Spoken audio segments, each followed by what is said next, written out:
Hello, this is Basic Concepts of Chemical Bondings, narrated by Ms. Bedrosian, and this is the beginning of Chapter 8. This is Part 1.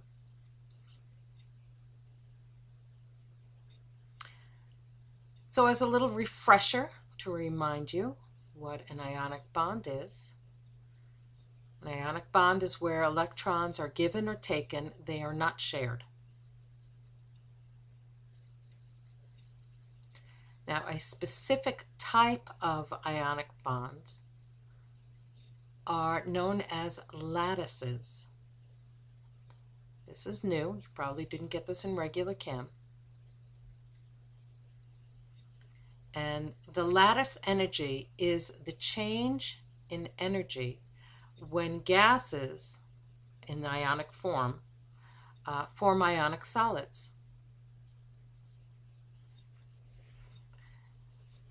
And here's a picture of an ionic solid. This is lithium fluoride. Can you tell which ones are lithiums and which ones are fluorides? You should be able to tell that.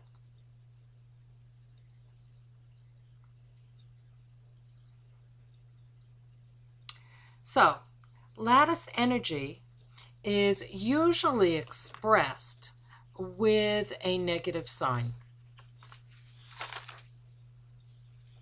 Since energy is released, it's exothermic. That makes sense.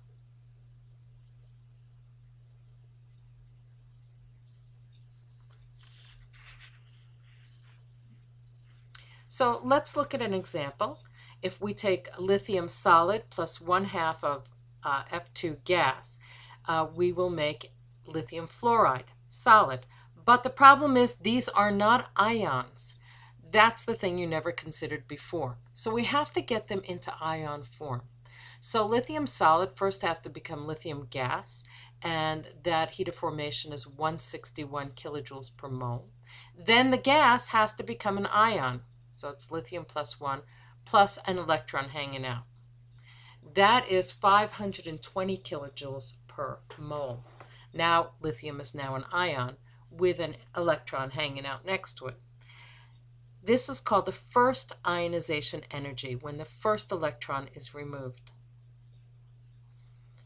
If you're removing 2 electrons, the second one would be the second ionization energy. This is first ionization energy. Hey, baby. Now we have to deal with fluorine. So we have 1/2 of F2 gas yields 1 fluorine gas. Now, in the book, it shows that it's 154 kilojoules per mole, but this is 1/2 a mole, so you have to make an adjustment. Then we have the gas plus an electron. It picks up lithium's electron. And if you recall, that is known as electron affinity, just how well something can attract electrons, how attractive it is. And fluorine's very attractive. Now that we have ions, a solid can form. So now we have lithium ion plus fluoride gas, it's fluorine ion, gives us lithium fluoride. And that is known as the lattice energy associated with that, negative 1047 kilojoules per mole. Now, just as we did in the previous chapter, we're going to add the equations together and cross out what needs to be crossed out to determine the overall change in energy. We're back to our original equation now. Li solid plus 1/2 F2 gas yields lithium fluoride solid. And you should have determined what the energy exchange was, and it is negative 617 kilojoules per mole. So lattice energy is also defined, can also be defined as the energy required to separate a mole of an ionic solid into gas ions.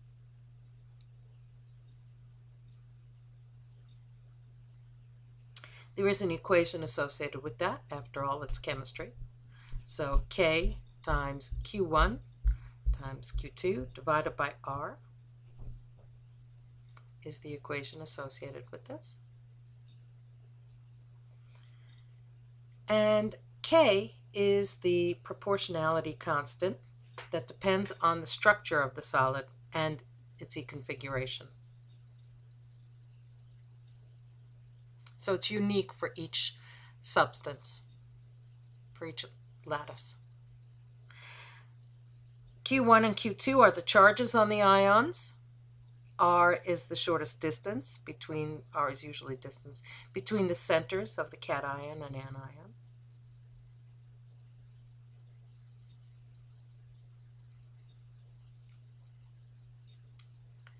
And you can probably predict that since they are opposite in sign, it will give us a negative sign.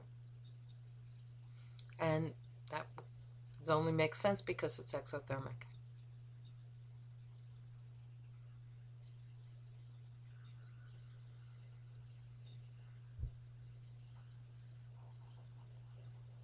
Part 2, we'll talk about covalent bonds.